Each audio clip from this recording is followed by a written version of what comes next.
Hello and welcome to Ditch Witch Diaries. We're so glad that you joined us, and we are on our way just doing our own herbs that or plants that we feel called to. And of course, I'm doing mine in alphabetical order because I love order in that way. Lined up. She likes alphabetizing is what she means. I like alphabetizing. I like numericalizing. All my books are set up via the Dewey Decimal. I love that kind How of very Sagittarius of you. The best way to get as much knowledge as I possibly can. One book at a time. Exactly. So mine is very different than our last herb, which was Irish moss. So mine is aconite. So I'm very excited. Let me share my screen here. So here we are, aconite. And no matter what I did, AI did not want to give me like the right look. No, that did monk shit. Exactly. couldn't get it. Couldn't do it, huh? Nope, it didn't want to do it. So whatever. Because we'll look at it. What's next? So aconite, there's a bunch of different types of aconite. Here, let me move you up here. Let me move all this crap. Hold on one second. Okay, so but the main types of aconite that we are used to talking about, and I'll talk about what each one is Aconitum napellus and Aconitum vulparia. And this is what aconite looks like. So you can see like the little, they're kind of interesting. And then this is what it looks like in real life. Mm-hmm.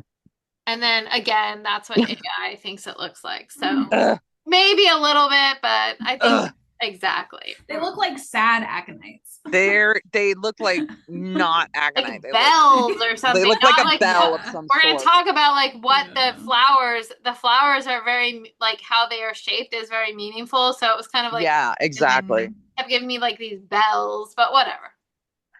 So other names is Old Wife's Hood, Bear's Foot, Blessed Lady's Gloves, Blue Rocket, Devil's Helmet, Eisenhut, Flintwort, Friar's Cap, Granny Jump Out of Bed, Granny's Nightcap, Monk's Hood, Leopard's Bane, Priest's Cap, Queen of Poison, Queen Mother, Queen's Fettle, Scorpio, Soldier's Cap, Stone Herb, Turk's Cap, Venus Wagon, and Wolfsbane. And aconite comes from the hills of Aconitus, and there's Greek mythology about it that we're going to talk all about. Yes. The parts used.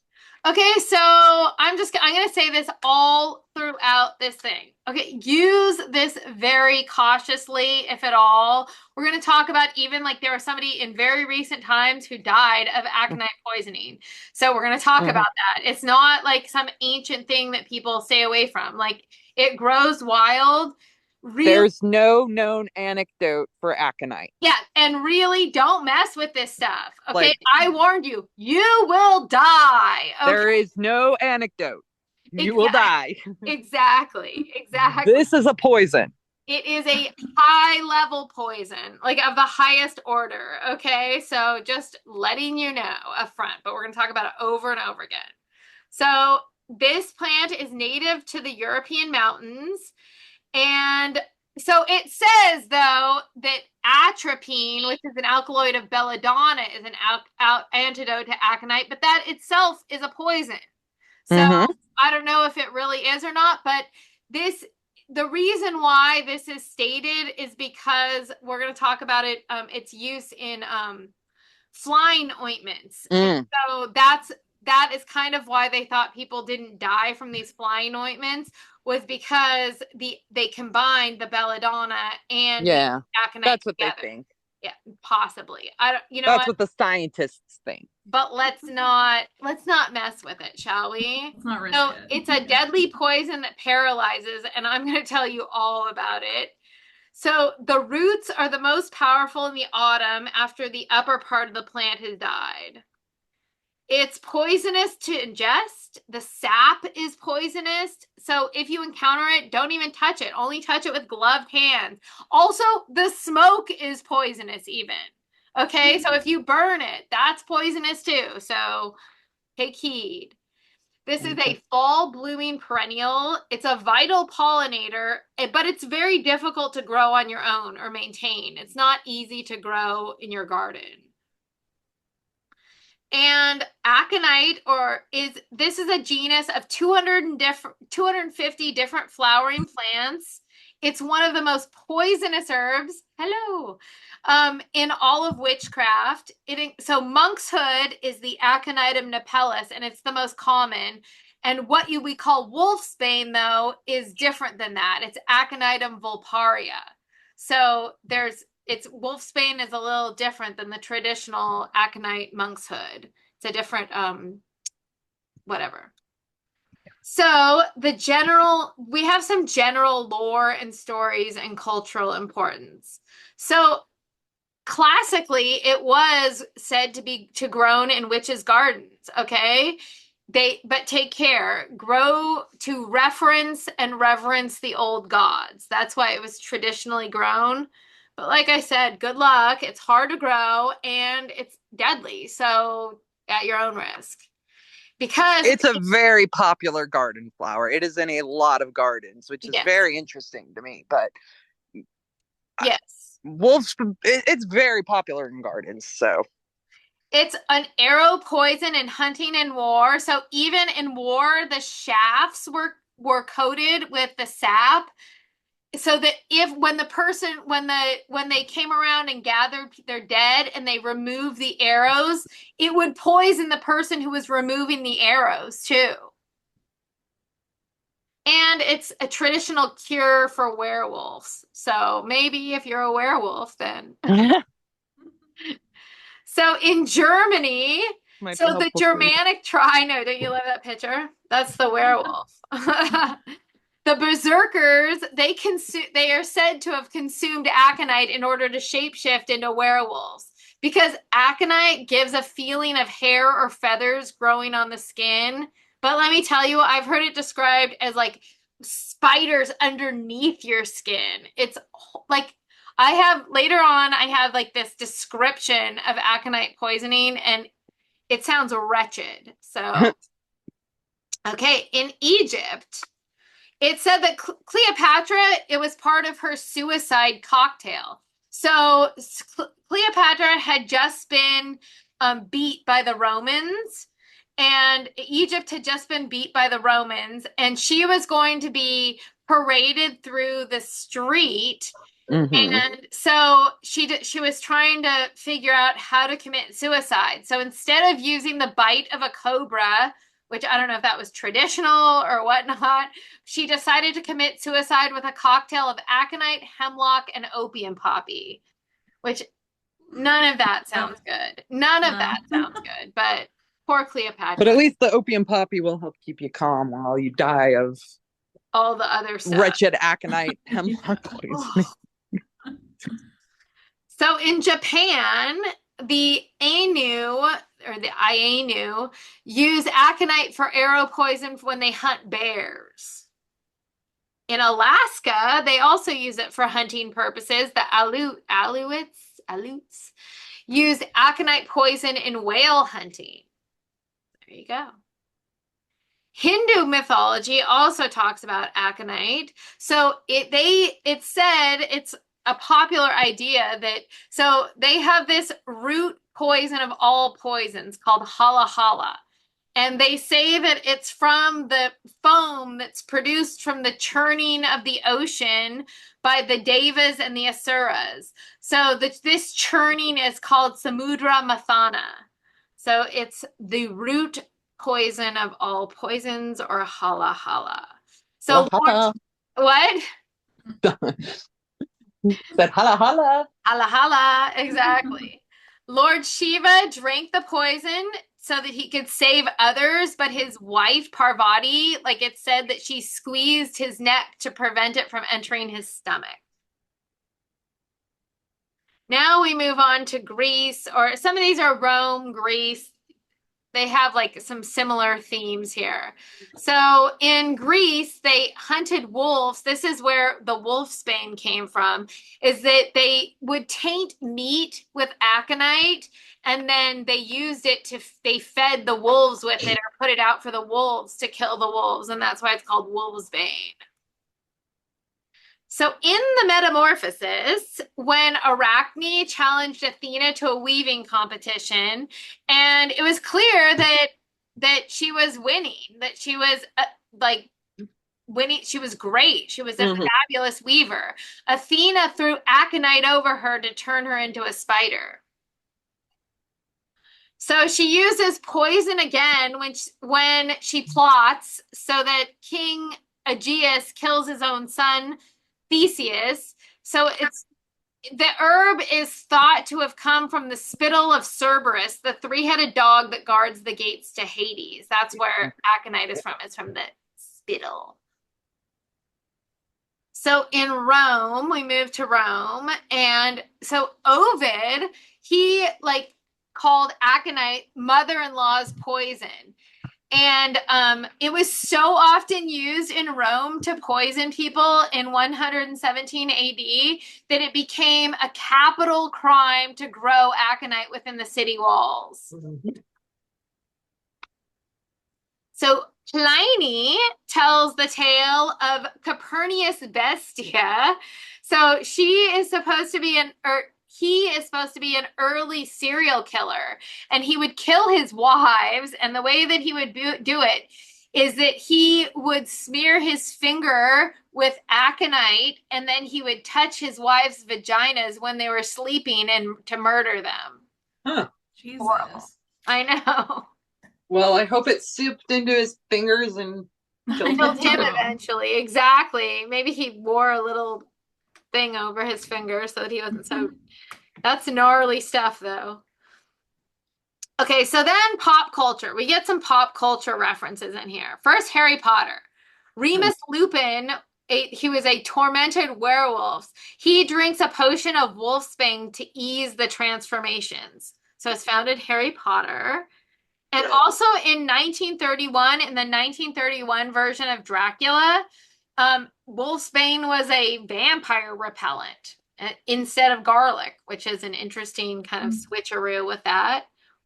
And then this is what in modern times, the Canadian actor who we see here, and this image is from IMDb, the Canadian actor Andre Noble, he died in 2004 after encountering aconite on a camping trip. So he died from aconite poisoning.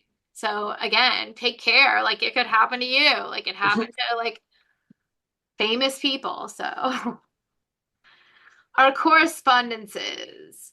So the element is either water. Some people say air. I don't know. The planet is Saturn. The astrological signs, either Virgo or Scorpio. Okay. Yeah, so whatever it sits, Scorpio is kind of interesting. I kind of like Scorpio for a lot of poisons, but the tarot card, of course, is death. The animal it's associated with is a serpent.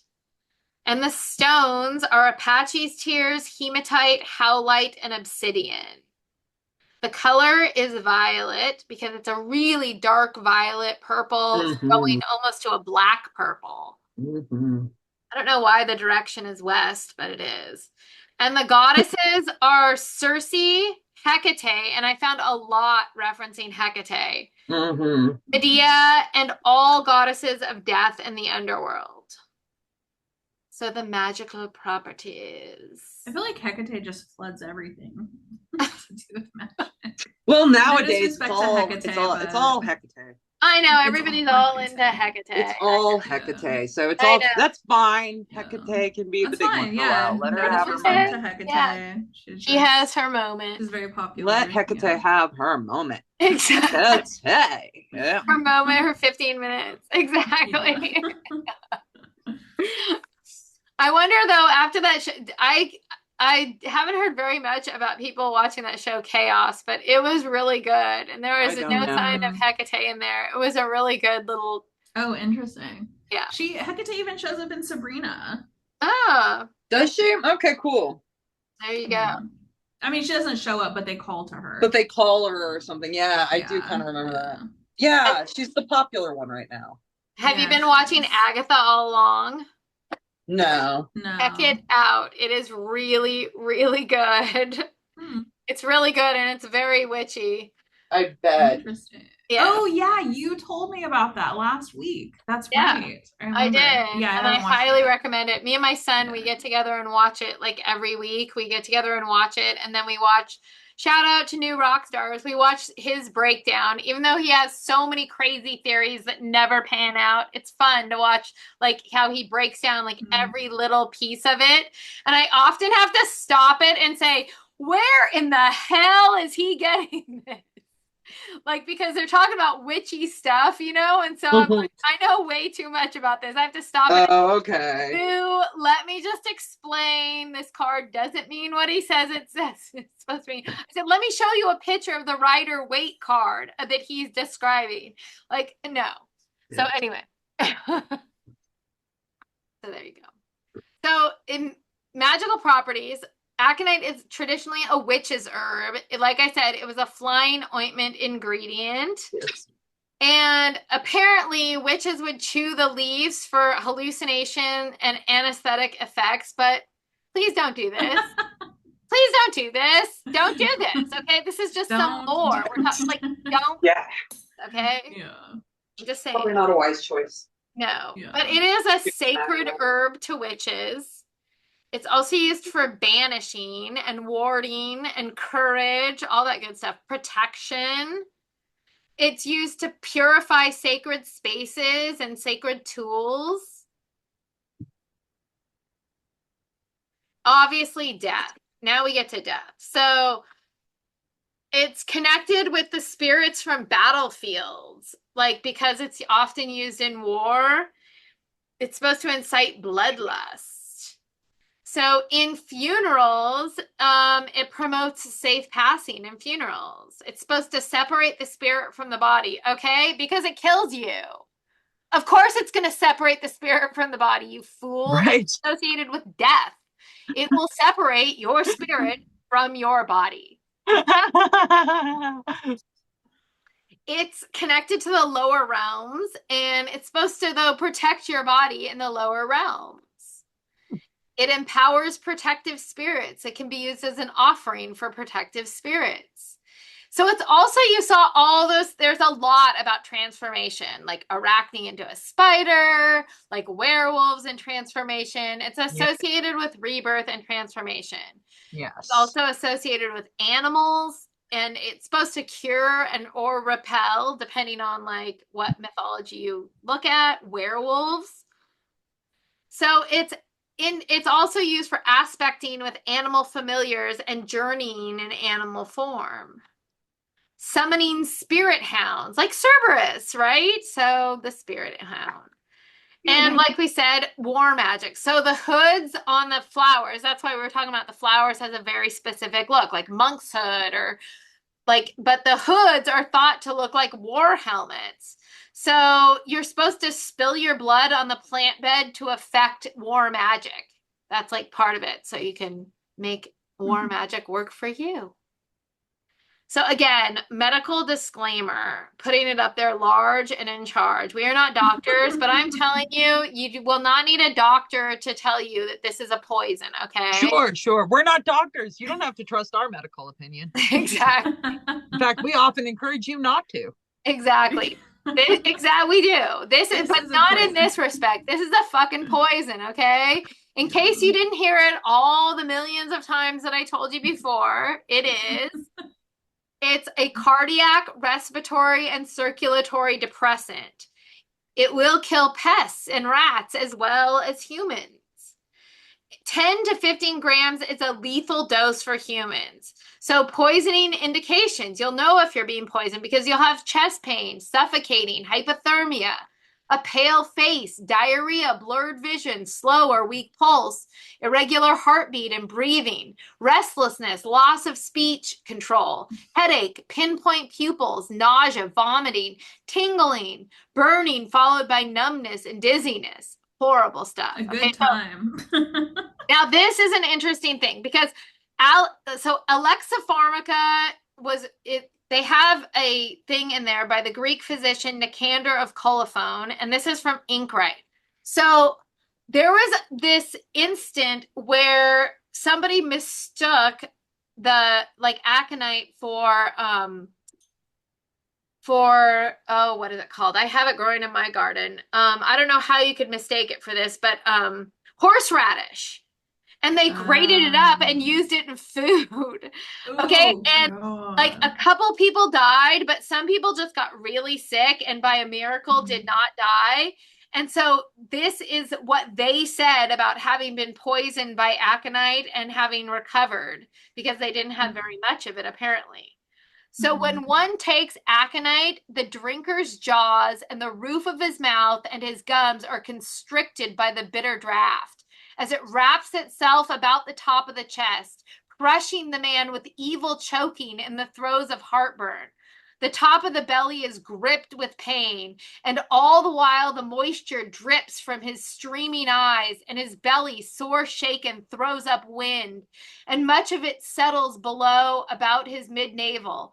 And in his head is a grievous weight, and there ensues a rapid throbbing beneath his temples, and with his eyes he sees things double. Okay, that sounds hideous. And then I've heard also that there's like this weird feeling under your skin, like Jimson Weed also gives this. It's called 10,000 Spiders by somebody that I know.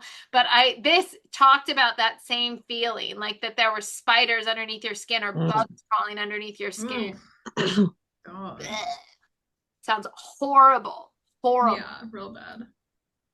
So in case you didn't care to listen, okay, other people do say it has medicinal properties. So I will give you what other people said in case you didn't care to listen. It's supposed to remove anxiety, although I don't know how it could. That sounds like the most ancient. You can't be stressed if you're dead. Oh, and like the whole way of dying sounds like the most anxiety-provoking, horrible thing. I can't even imagine it removing anxiety. So it's supposed to be journeying to emotional depths. It's used as a liniment, which is spelled wrong, I think, and a counter irritant to treat facial joint and leg pain. So what, they make you be in pain someplace else. That's what a counter irritant is. Yeah. Exactly. Excellent. Fun. Good times. It's supposed to disinfect wounds, but God, don't use it in a fucking wound. What the fuck kind of moron are you after I told you that story?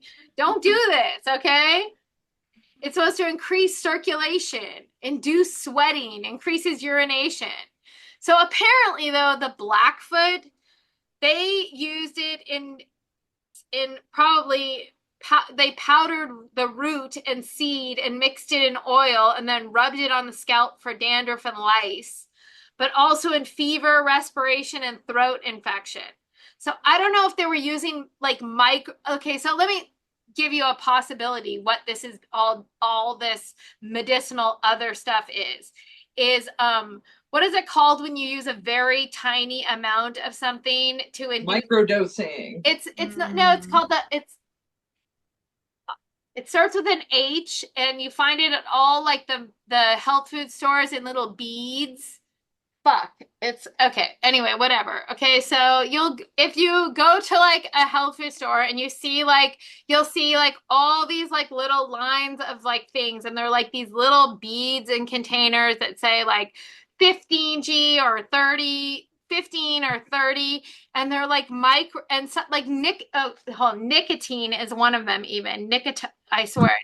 Like, so it's supposed to, whatever it is, it's supposed to induce the opposite. Like, it's just very, very minute quantities of something that will induce the opposite effect. Anyway, I can't think of it. Jake. Hold on. Yeah, I can't ask Jake right now. Yeah, ask him. I got it. Homeopathic. Whoa, what is it? Homeopathic. Oh, yes. Oh. Woo!